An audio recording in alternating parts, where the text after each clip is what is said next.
Oh, chase Cartel in the building. Unmana Ademala Lola after 4 a.m. Sound on my awake. And we're going plans for today. Join me, Kaikpo Gustavo Beach. This is not like every other regular day.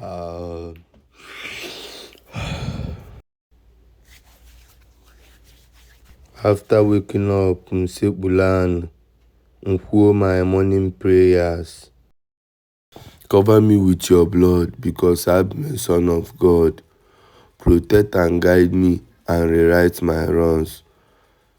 Afum bombandi loti, so mua jump wo. I'll get there. Achorom ka story long wo. No matter in any situation, I go call God.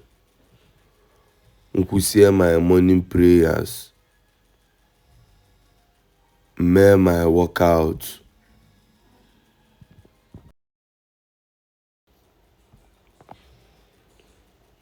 Azungu Beto no to nwoke kwesi defeat. Fitness is everything. Keep watching this video till the end. Nyamokwane any party skip. I'm that this video will take much of your time, so I want you to keep watching. Kelife di ishe ni ise ife. I'm not gonna get too hard, but no too reason. If you to go ebe na Cloud9, when jili cloud bata. Gwam anu nwele eze ma ọ daa tahalụ. Ka njụọ unu, nwa atọ n'obodo ọ na-efu n'ama. Nkịta aka na-elizikwa nse dị n'ọfịa. Ebe nto ọmaba ID m n'ọfịa. Ọ gụrụ akwụkwọ mana ya afụlọ resọt ya. My ship n'ofisi nke ebumie n'isi cross ọ. Eji m ọkpa gbakalụ ndị bụ double exhaust ọ. M na-ekwu okwu many things I dey sing song. Ebe ọbụla m batala ife ga-anụ dị ndụ m. Finally, nwoke adigo done with workout. Join me to take my shower. Ka nwoke sachaa ka ọ dị ọcha.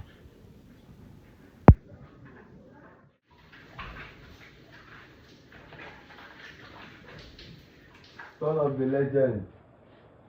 Number 1, Oliver the Cool. Keko si adị na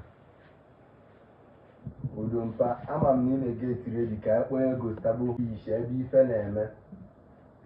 Yes, na mụ na ụmụ alụbaghị atụ down na ịma ka o si adị. Nsogbu adịrọ na ị ga-afụ m obere oge. Ka m kpọọ my guy Rapsi. Rapsi nwoke ka o si adị na ịma the time na ama m na ị na-akpọ Gustavo Beach with ụmụ Hasa na with ụmụ alụba. Ọ dị ka ife na-eme na nnabata with my gang na CC gang. Ịma ka o si adị na ị ga-afụ m obere oge. Get ready to dress up with me. Ka anyị kpọọ Gustavo Beach ebe ife na-eme.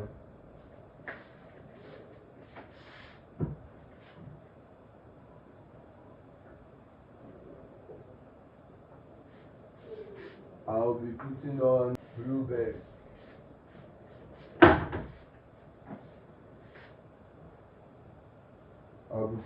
blueberry.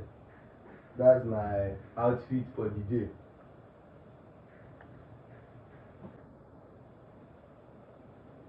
We keep him 100 all against things. When I have to go at the outfit today, let me get the top.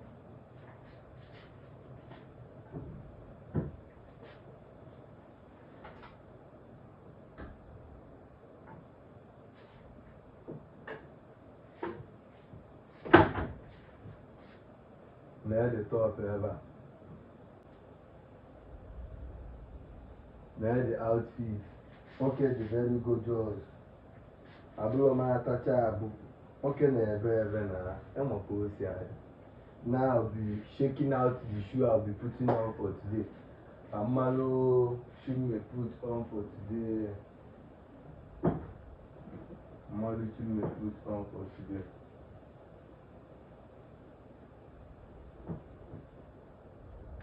Nike Air Force. Or can you use this one?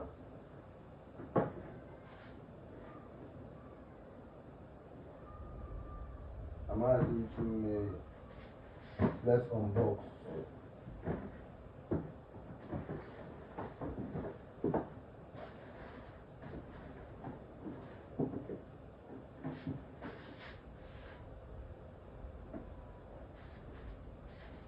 Uma coisa na uma coisa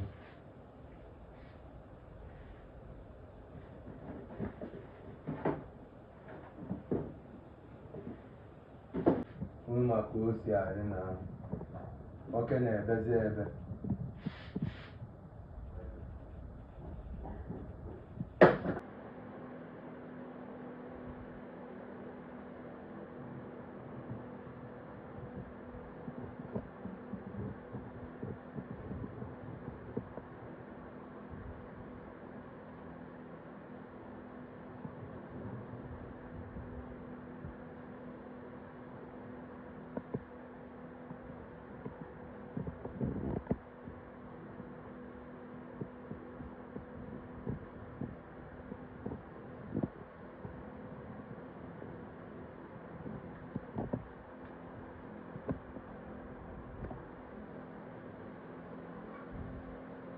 This is the outfit for today.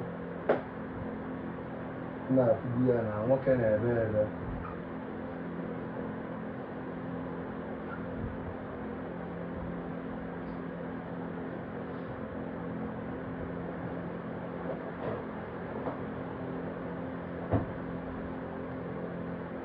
Na today the outfit for today. Nwoke na-ebe ebe.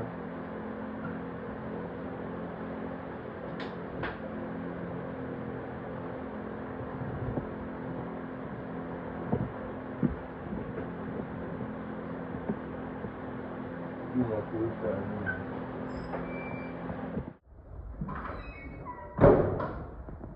pode se ligar no palácio.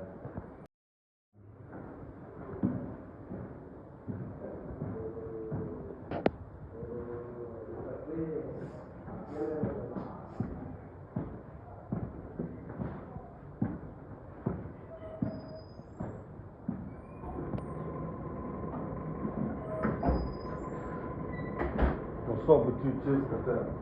CEO. Ready? Yes. The outside.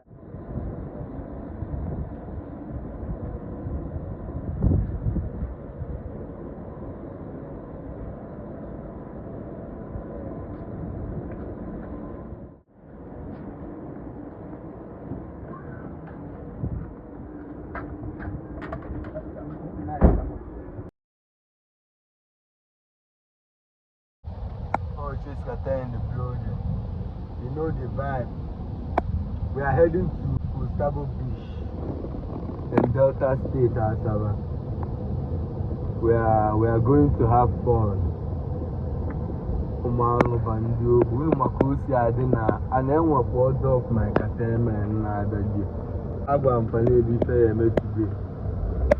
Mbo rati, mbo my asanwa, tita rush, tanya to order na ife eme today.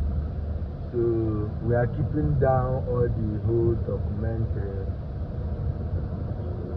We are keeping down the documentary. This is Coca, Asaba Delta State.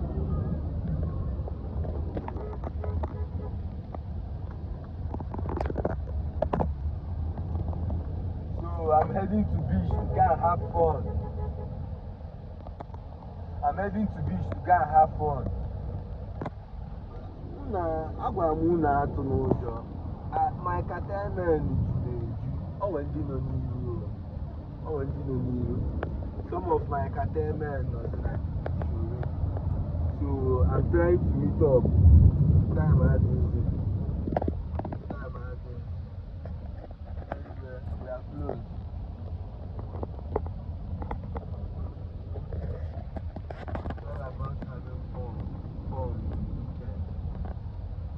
all about having fun. Even you you don't have money. You have a check. And I'm here. You have all you will be able to weekend sleep. Hello, where?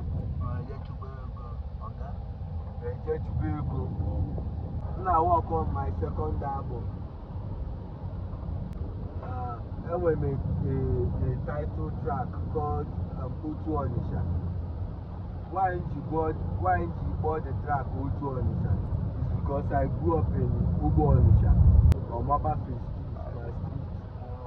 I don't use the evidence.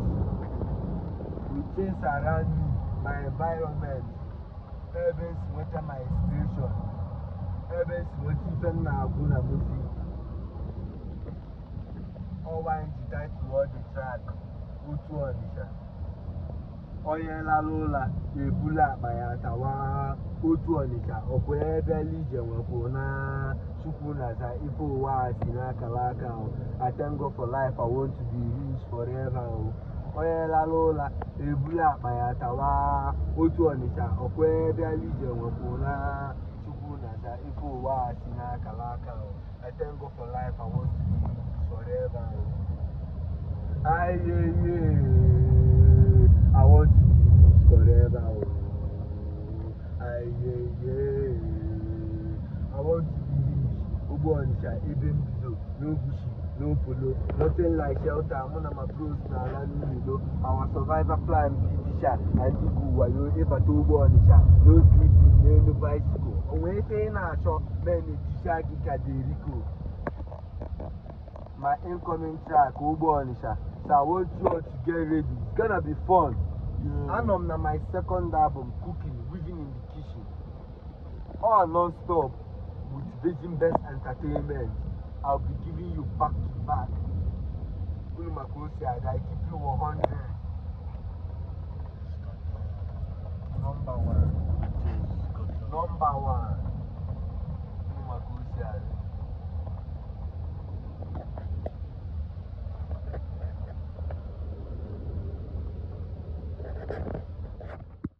Right now, achọrọ m ịba ime Gustavo Beach.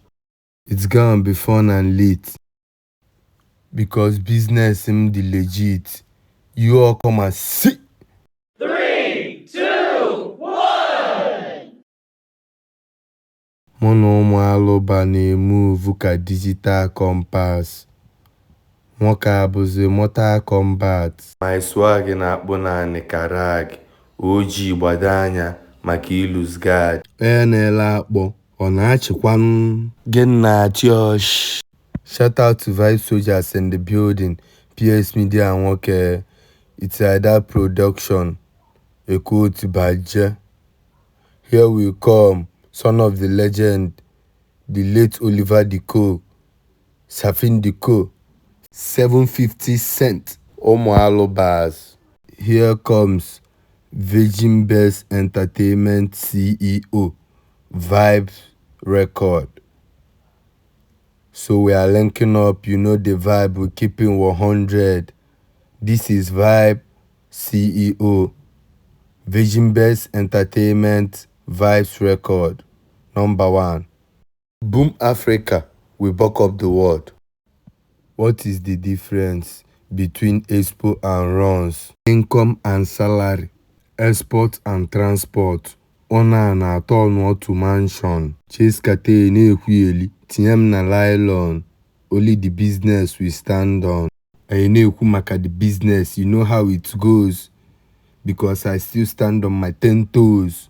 Agboro gariki adị akwụ na main road. Amayala fetisha anụ your phone. Mba nwa mmanya and KC. Vibe Soldiers. Asị na agwakata okenye okwu where many men are gathered. Ọ bụ na ọnụlọ ekpulu okpu n'isi nwajaa ya anya. Back to the main reason why I'm here, to do my musical videos. As I dey look at that block wey ndị mmụọ, I can't see myself ebe ụbịam nọ. 6 to 6 I na-apịacha ọlụ, can't stop me. Obinigwe nyelụ m ọnụ. 10 days no sleep. Ọkwa maka payment sleep. Vibing to my track payment sleep. Your sugar and stream payment sleep. It's out in all platforms. I want you to keep streaming, keep vibing to it.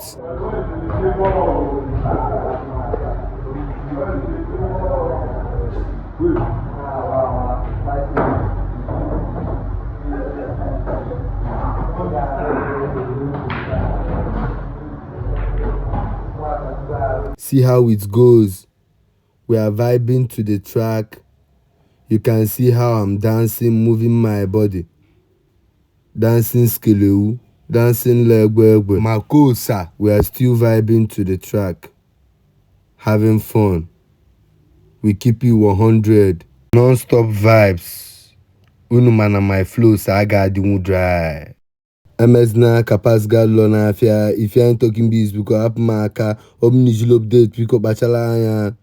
Wait, now wow bad energy delete payment slip credit ega no the egbe nenu kolota turn up the volume call the order mo asagukwa arụ sachapụ ụbịam for street men ada alala ụla active onye ọbụla amụzi anya sulugada blokwu egwu ụmụaka dị ready to dance with ndị mmụọ I can't see myself ebe ụbịam nọ 6 to 6 anyị na-apịacha ọrụ can't stop me obinigwe nyelụ m ọnụ 10 days no sleep ọkwa maka payment sleep everything legit we are catching out bigger based on belief 10 days no sleep ọkwa maka payment sleep everything legit we are catching out bigger based on belief. Hello, me feme 925 all about the bag. I'll call as I don't die. Pull up on your door 6am early momo. Whenever I see chase Cartel nigga run mona gema no kamba don one lock no long to kadanata holy communion ni junction eba to bonich ilugo bus stop pige realize bend down my front jo